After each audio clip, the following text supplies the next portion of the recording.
Olá, meus amigos, que Jesus abençoe a todos novamente, juntos para continuarmos as reflexões em relação ao livro O Céu e o Inferno, ou Justiça Divina segundo o Espiritismo. Lembrando que nós estamos lá no capítulo 2, segunda parte desse livro, naquela parte onde Kardec inseriu as comunicações dos espíritos felizes. Nós estamos terminando essa parte dos espíritos felizes. Inclusive, essa reflexão de hoje é a última. Depois nós vamos passar para o capítulo 3, espíritos numa condição mediana. Muito interessante, né? Hoje vamos comentar a respeito da comunicação apresentada por Maurice Cotran. E vou ler a introdução, conforme Kardec coloca, para que a gente consiga compreender um pouquinho como que era esse espírito enquanto encarnado. Kardec diz assim: foi filho único, falecido com 18 anos, deu uma afecção do pulmão, inteligência rara, razão precoce, grande amor aos estudos, caráter doce, amante e simpático. Ele possuía todas as qualidades que dão as mais legítimas esperanças de um brilhante futuro. Seus estudos terminaram cedo, com o maior sucesso, e ele trabalhava na escola politécnica. Para seus pais, sua morte foi a causa de uma dessas dores que deixam traços profundos, e tanto mais penosas quanto tenham sempre sido de uma santa delicadeza. Atribuíam seu fim prematuro ao trabalho para o qual o impeliram e se repreendiam. A que diziam: serve-lhe agora tudo o que aprendeu? Melhor fora que tivesse permanecido ignorante, porque disso não necessitaria para viver, e sem dúvida estaria ainda entre nós, consolaria nossa velhice. É interessante, né? Só um parêntese aqui para nossa reflexão. É justo essa dor que sente a família, principalmente os pais, quando ocorre o desencarne de um filho ainda em tenra idade. E no caso dessa comunicação, os pais de Maurice, eles ainda se culpavam por ter apoiado, insistido a questão dos estudos, que era um rapaz, um jovem muito estudioso, né? E ele poderia ter aproveitado a vida melhor do que ficar somente estudando. Eles se culpavam por causa disso. Quantos pais realmente passando por um processo desse, do desencarne de um filho querido, de uma filha, lógico, não começam a buscar acontecimentos em que eles acreditam que poderia ter evitado, poderia ter feito diferente, não poderia ter sido daquela forma, então acabam se culpando. É um comportamento natural, mas na sequência nós vamos ver aqui até a mensagem que Maurice passa endereçado aos seus pais em relação a essa questão do seu desencarne prematuro. É uma grande lição para todos nós, né? Porque nada, absolutamente nada está fora das leis de Deus. Nada. Tem uma razão para que o desencarne ocorresse de maneira prematura. E Kardec continua. A comunicação seguinte foi dada pelo filho no caso aqui do Maurice, a um de seus amigos, naturalmente o médium, alguns meses depois de sua morte. Então não foi uma evocação que ocorreu lá na Sociedade Espírita de Paris, mas Kardec teve acesso a essa comunicação e ele transcreve aqui para a gente. Pergunta: meu caro Maurice, a terna afeição que tinhas por vossos pais faz com que eu não duvide do vosso desejo de levantar a sua coragem, se isso estar no vosso poder. O desgosto, eu diria, o desespero em que a vossa morte os mergulhou, altera visivelmente sua saúde. Eles faz se desgostarem da vida. Algumas boas palavras vossas, sem dúvida, poderão fazer renascer neles a esperança. Você vê que na pergunta endereçada aqui a Morris, já é dito como que está o sofrimento dos pais dele diante do desencarne. E a resposta: meu velho amigo, esperava com impaciência a oportunidade que me ofereceis para me comunicar. A dor dos meus pais me aflige, porém ela se acalmará quando tiverem a certeza de que não estou perdido para eles. É em convencê-los dessa verdade que deveis vos interessar, e a isso chegareis certamente. Era necessário esse acontecimento para levá-los a uma crença que fará sua felicidade, porque ela lhes impedirá de murmurarem contra os decretos da providência. Meu pai, vós o sabeis, era muito cético a respeito da vida futura. Deus permitiu que tivesse essa aflição para tirá-lo de seu erro. Olha, tudo tem uma razão. Tudo que acontece no mundo tem uma razão, tem um motivo, tem um ensinamento valioso e servirá sempre de prova para aqueles que estão passando por esse momento difícil. Neste caso, o desencarne prematuro de Maurice serviu não apenas, como ele vai falar mais para frente aqui, que era uma conclusão do seu tempo aqui na existência neste mundo de prova e expiação, mas tinha o objetivo também de conduzir, principalmente o seu pai, conduzir os seus pais para o conhecimento da espiritualidade. Porque, como disse aqui, ele era um cético, não acreditava em nada, né? Portanto, até mesmo como se fosse um materialista, que não acredita em espírito, não acredita em Deus, acredita somente na vida biológica, e quando ela se encerra, tudo acaba, que não há continuidade da vida. Então, isso serviu de prova para que o pai desse jovem despertasse para essa realidade. E ele continua: nós nos reencontraremos aqui. Aqui, ou seja, no plano espiritual, mais para frente. Neste mundo onde não mais se conhecem os desgostos da vida e onde os precedi, quer dizer, ele já se encontra no plano espiritual, vão se encontrar lá, né? Ele aguarda os pais, né? Mas dizei-lhes bem que a satisfação de ali me reverem lhes será recusada como punição por sua falta de confiança na bondade de Deus. Ser-me-ia mesmo interditado, ou não permitido, daqui até lá, comunicar-me com eles enquanto estiverem ainda na terra.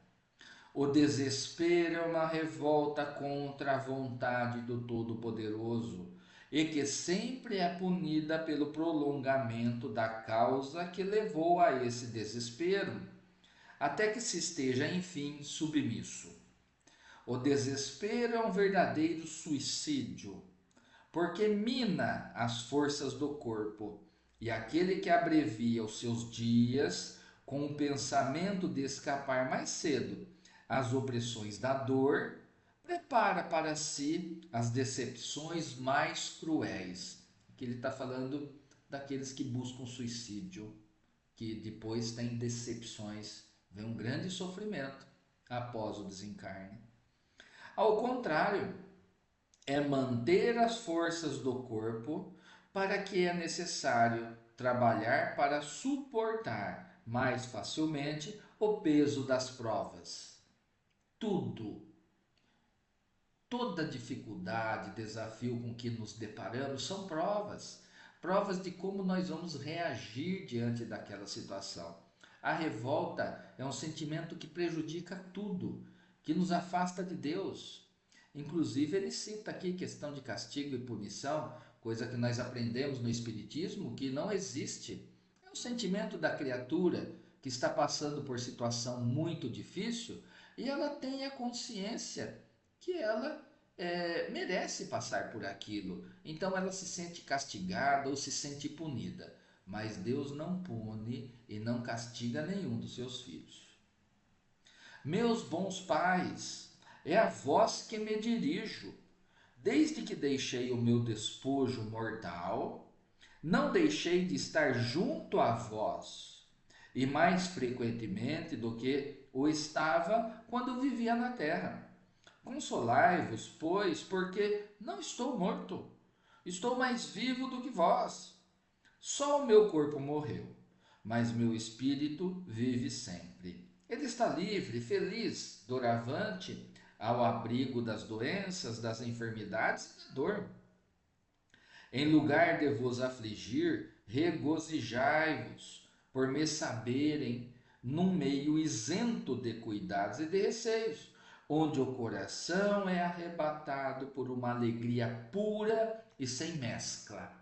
Olha a mensagem que ele passa para os pais, para ficarem felizes, porque ele está bem, porque ele vive.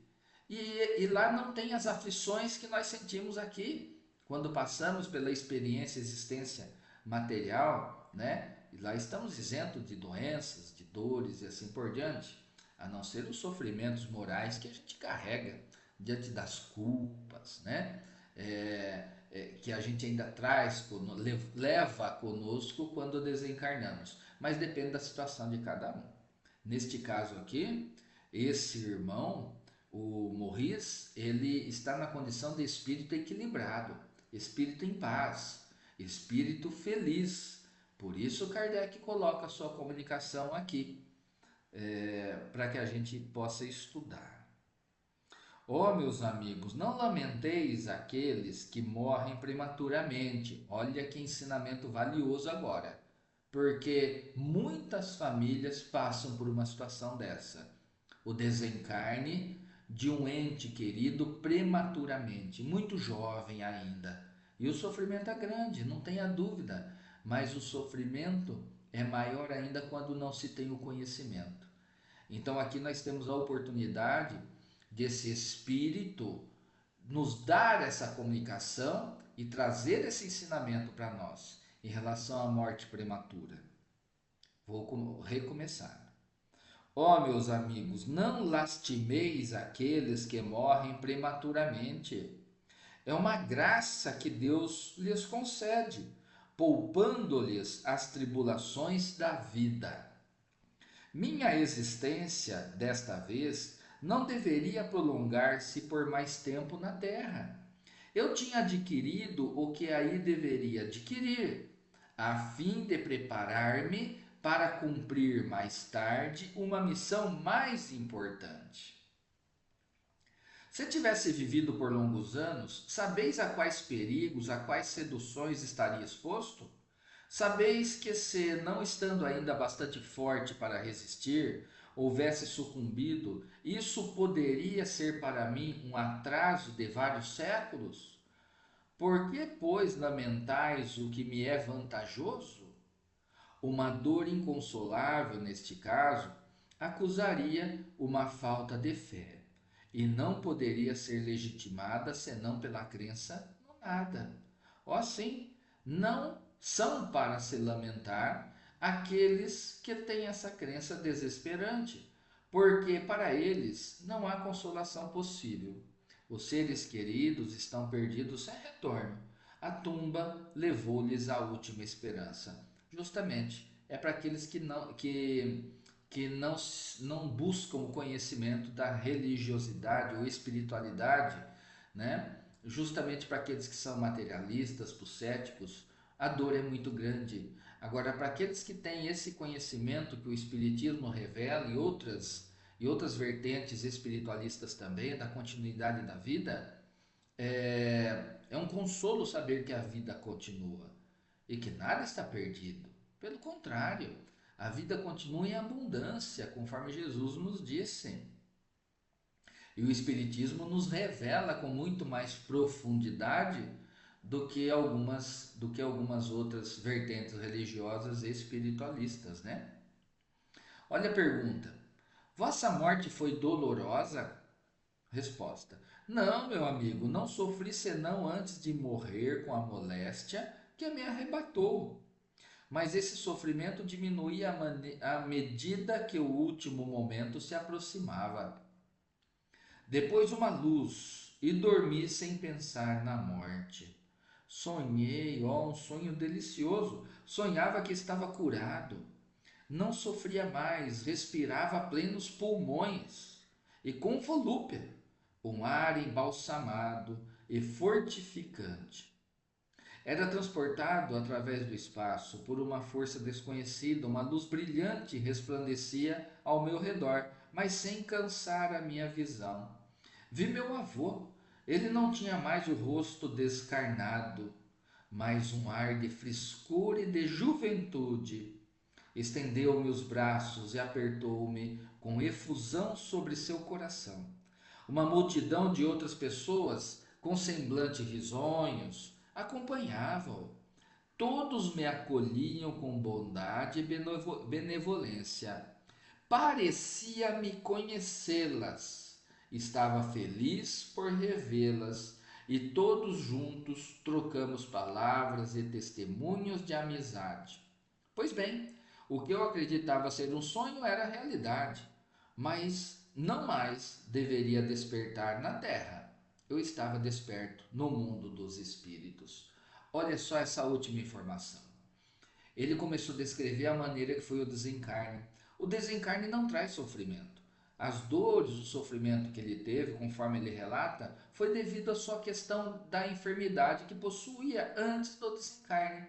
O que levou ao desencarne? O desencarne em si não tem nenhuma aflição, nenhuma dor.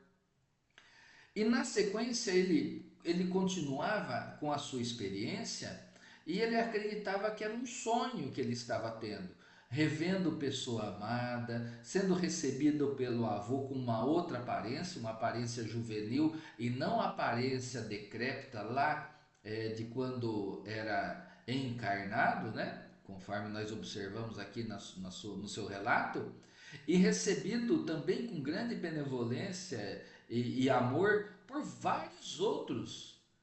E ele estava ali diante da sua família espiritual. E ele já teve esse impulso, né, quando ele diz aqui, uma multidão de outras pessoas com semblantes risonhos o acompanhavam. Parecia-me reconhecê-las, ele diz. Parecia-me reconhecê-las. Ou seja, como ele ainda estava em retorno à pátria espiritual, ele já tinha o sentimento que ele conhecia todas aquelas pessoas. Mas aos poucos isso ainda ia clareando e certamente clareou na mente dele. Mas ele teve a impressão de reconhecê-las, por quê? Todos aqueles que estavam ali faziam parte da sua família espiritual. E é dessa maneira que nós somos recebidos no plano espiritual após o nosso desencarne, pela nossa família espiritual, por aqueles que nos amam e que permanecem na pátria espiritual, nos recebe com carinho, nos auxiliando naquele momento de retorno. Olha que mensagem bonita que fica aqui. Depois é perguntado para ele se a causa da moléstia que ele teve, lembra que ele teve infecções pulmonares, né? A causa da moléstia seria pelo excesso de estudo que ele tinha aqui, que era o que os pais se culpavam por ter não forçado, mas possibilitado que ele fosse um estudioso, né? Estudasse bastante. Então foi feita essa pergunta, né? Justamente com o objetivo para saber se realmente os pais tinham se tinha alguma resga ali de verdade dessa culpa que eles carregavam. E a resposta, não, disso estejais bem persuadidos, ou seja, tenha certeza que não foi isso, não foi o excesso de estudo que provocou a moléstia que ele adquiriu. O tempo que deveria viver na terra estava marcado. e nada poderia aí reter-me por mais tempo. Meu espírito, nesses momentos de desligamento, sabia o bem e estava feliz pensando na próxima libertação. Ansiava pelo desencarne. Mas o tempo que aí passei não foi sem proveito e hoje me felicito por não tê-lo perdido. Olha a importância de não perdermos a oportunidade valiosa que o Pai nos dá desta existência atual. Por isso que é mais importante em nossa vida, para que a gente aproveite ao máximo essa existência, sempre buscando colocar em prática os ensinamentos do Cristo, né? Esse é o nosso objetivo. E aí ele encerra, adeus, caro amigo, vou para junto de meus pais, dispô-los para receberem esta comunicação. Mais uma mensagem está dando no final que ele encerra, que ele já ia na direção dos pais para influenciar os pais a estarem dispostos em receber em ter acesso a essa comunicação quando esse amigo médium for levar até eles o teor de toda essa comunicação que ele deu. Então, meus amigos, o que nós vemos aqui é mais um relato de um espírito na condição de felicidade, ou seja, de equilíbrio, de paz no plano espiritual, por ter cumprido a sua jornada, por ter feito aquilo que o Pai espera da gente.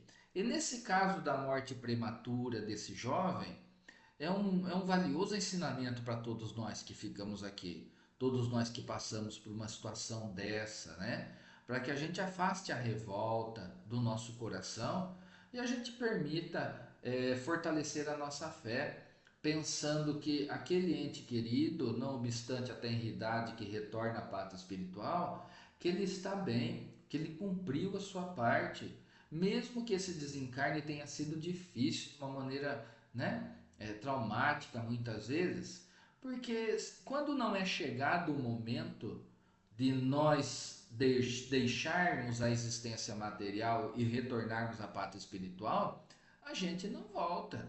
A gente não volta antes do nosso tempo, de maneira alguma.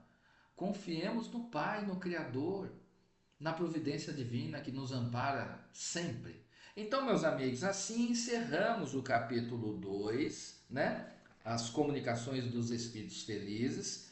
E no nosso próximo encontro, no capítulo 3, vamos começar a respeito das comunicações dos espíritos que estão numa condição mediana. Interessante. Depois vamos falar a respeito. Então, até o próximo encontro. Tchau, tchau.